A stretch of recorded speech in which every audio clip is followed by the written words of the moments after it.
Assalamu alaikum friends. In this video you will learn how to unfriend someone on Facebook. The process is very simple.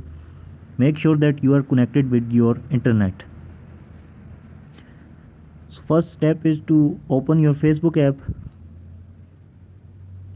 Here what you need to do is tap on your profile. Go to your profile. Scroll down. Here you will go to your friends. Tap on the friends option. So these are the friends which you have to unfriend. So at there is a three dots at the friend's name. So you will simply tap on three dotted line.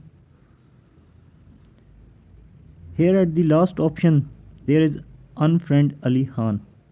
So when you will press on it, then confirm it.